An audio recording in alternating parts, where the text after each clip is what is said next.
Risk stories HD में खुश आमदीद। एक और दिलचस्प कहानी लिए हाजिर है।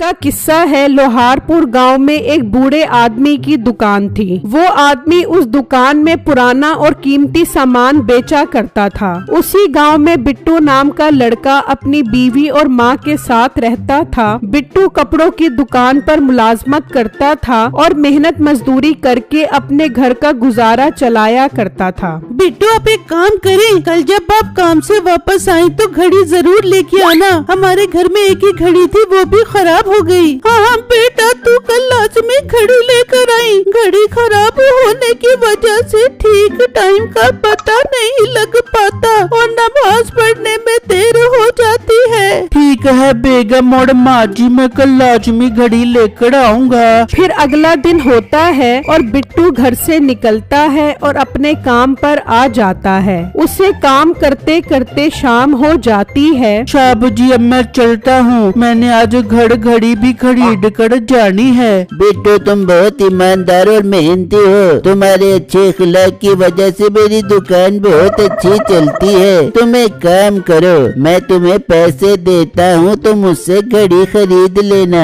साहब जी, आपका बहुत बहुत शुक्रिया। आप अगर मुझे घड़ी के पैसे दे दे तो मेरा मसला हल हो जाएगा। फिर बिट्टू दुकान मालिक से पैसे लेकर चला जाता है और उसी बूढ़े आदमी की दुकान पर आ जाता है। अंकल जी, क्या आपके पास कोई पुरानी और अच्छी घड़ी है? मैंने अपने घर के लिए खरीदनी है। हाँ बेटा, मिल जाएगी, मैं अभी दिखाता हूँ। फिर वो घड़ी दिखाता है और बिट्टू को वो घड़ी बहुत पसंद आ जाती है। अंकल जी, ये घड़ी ठीक तो चलेगी ना? हाँ बेटा, इसे बेफिक्र होकर ले जाओ, ये ठीक चलेगी। अगर फिर भी कोई मसला हो तो मेरे पास ले आना, मैं मुफ्त में ठीक कर दूंगा। वो तो ठीक है, पर अंकल इसकी कीमत तो बताएं। बेटा, मैं अपनी दुकान पर सब सामान मुनासिब कीमत में बेचता हूँ। तुम 400 रुपए में ये घड़ी ले जाओ। फिर बिट्टू पैसे देकर वो घड़ी ले जाता है और घर आकर बेगम और माँ को घड़ी दिखाता है। वो घड़ी देखकर खुश हो जाते हैं। बिट्टू, मुझे तो यकीन ही नहीं आ रहा, आप इतनी खूबसूरत घड़ी सिर्फ 400 रुपए में ले आए। बेगम, ये घड़ी थोड़ी इस्तेमाल हुई हुई थी, इसलिए सस्ती मिल गई। बेटा, बहुत अच्छी घड़ी है।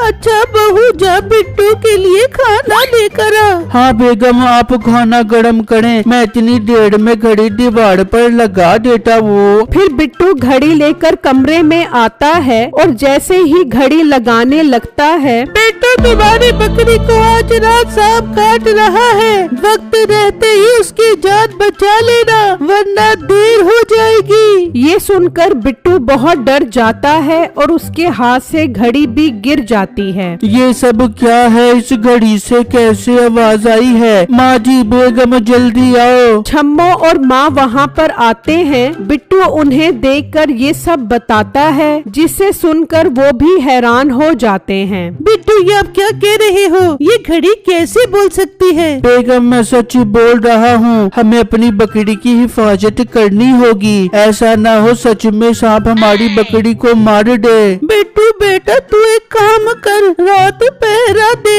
अगर सांप आए तो उसे मार दी। फिर रात होती है और बिट्टू पहरा देता है। अभी कुछ ही देर गुजरती है कि बिट्टू को अचानक सांप आता दिखाई देता है। बिट्टू जल्दी से डंडा लेकर आता है और उस सांप को मार देता है, जिससे उसकी बकरी की जान बच जाती है। फिर बिट्टू अंदर आकर सो जाता है और जल्द ही सुबह हो जाती है। बेगम, इस बकरी के चक्कर में मेरी नींद भी पूरी नहीं हुई। लेकिन बिट्टू, हमें इस बात का तो शुक्र अदा करना चाहिए कि हमारी बकरी सही सलामत है। हाँ बेगम, आप ठीक कह रही हो। अच्छा, मैं अब काम पर चलता हूँ। फिर बिट्टू काम पर आ जाता है और सारा दिन काम करता रहता है और शाम होते ही घर आ जाता है। फिर रात होती है तो फिर उसे उस घड़ी की आवाज आती है। बिट्टू, दुकान में आग लगने वाली वाली है, अगर जल्द ही उसे ना बुझाया तो दुकान के सारे कपड़े जलकर राख हो जाएंगे। ये सुनते ही बिट्टू घर से निकलता है और जल्दी से दुकान के पास आता है तो देखता है कि दुकान के एक कोने में आग लगी होती है। बिट्टू जल्दी से जाता है और उस आग को बुझा देता है। समझ नहीं आ रही ये क्या माजरा है, लगता है ये घड़ी आने वाले वक्त का पहले बता देती है। बिट्टू हैरान होता घर चला जाता है। इस तरह अगली रात को घड़ी से आवाज आती है, बिट्टू इस गाँव के चौधरी की सारी मुर्गियाँ कल सुबह तक मरने वाली है, उन्हें आज रात ही ज़िबा कर दो वरना नुकसान हो जाएगा।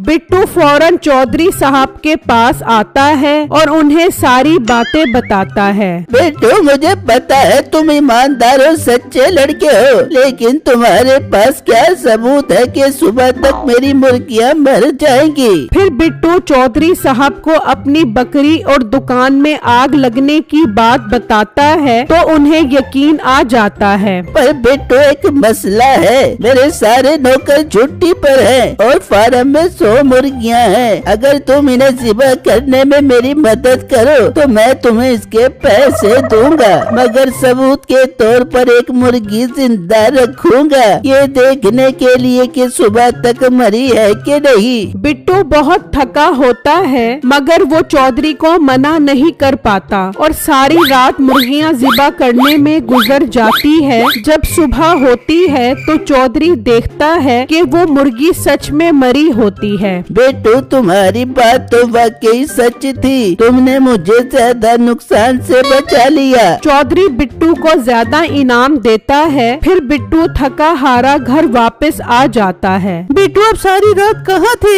मैं तो बहुत परेशान हो रही थी। फिर बिट्टू छम्मो को सारा वाकया बताता है। बिट्टू ये सब क्या हो रहा है? ये घड़ी कैसे आने वाले वक्त का पहले बता देती है? बेगम मैं खुद परेशान हूँ ये सब देख कर, मैं बहुत थक गया हूँ, लेकिन मजबूरी है, काम पर भी जाना है, ऐसा न हो मालिक मुझे काम से निकाल दे।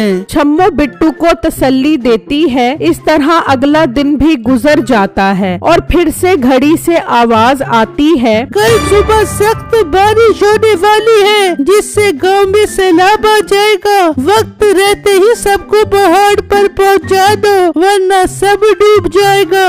बिट्टू ये सुनकर बहुत परेशान हो जाता है और फौरन गांव के चौधरी के पास आ जाता है और उन्हें सब बताता है। चौधरी साहब भी काफी परेशान हो जाते हैं और सारे गांव में ऐलान करवा देते हैं, लेकिन कुछ लोग बिट्टू की बात पर यकीन नहीं करते। भला बिट्टू को कैसे पता लग गया कि गांव में बारिश होने वाली है, वो भी सैलाबी? लेकिन जब सुबह होती है तो काले बादल छाए हुए होते हैं और मूसलाधार बारिश शुरू हो जाती है और सब लोग अपना सामान छोड़कर जान बचाने के लिए पहाड़ी की तरफ भाग जाते हैं। इसका मतलब बिट्टू ठीक बोल रहा था। हाँ वो सच कह रहा था, हमें उसकी बात का यकीन करना चाहिए था, इस तरह हम अपने सामान को भी पहाड़ पर ले आते। फिर सारे लोग पहाड़ पर ही रात गुजारने लगते हैं, जबकि दूसरी तरफ मीठा अपनी बीवी नसीबो कैंची से कहता है, बेगम आज बहुत अच्छा मौका है, हम अमीर हो सकते हैं। मीठे गाँव की हालत तो बहुत खराब है, फिर हम कैसे अमीर हो पाएंगे? बेगम सारे लोग पहाड़ पर मौजूद हैं और इनका सारा सामान घर में मौजूद है, हम इनके घर से सारा सामान चुराएंगे और बाद में ये इल्जाम बिट्टू पर लगा देंगे। अरे वाह मेरी मीठी, क्या कमाल का आइडिया आया तेरे दिमाग में। फिर मीठा चुपके से पहाड़ी से उतरकर गांव की तरफ जाता है। बिट्टू पहले से बैठा पहरा दे रहा होता है। ये मोटा गेंडा जहाँ भी जाओ पहले से मौजूद होता है, मुझे खामोशी से काम करना होगा। मीठा खामोशी से पानी में उतरता है और घरों में घुसता है और सामान चोरी करता है। जैसे ही वो सामान उठाकर बाहर निकलता है तो उसे पानी में सांप नजर आते हैं। बचाओ बचाओ, ये बहुत खतरनाक सांप है, बचाओ, मैं आइंदा चोरी नहीं करूँगा। मीठे का शोर सुनकर बिट्टू भी वहाँ पर आ जाता है। बिट्टू बचाओ, यहाँ खतरनाक सांप है। मैं क्यों बचाऊं, तुम चोर हो। बिट्टू मेरे भाई बचाओ, मैं आइंदा चोरी नहीं करूँगा। मीठे सामान छोड़ो और भागो यहाँ से।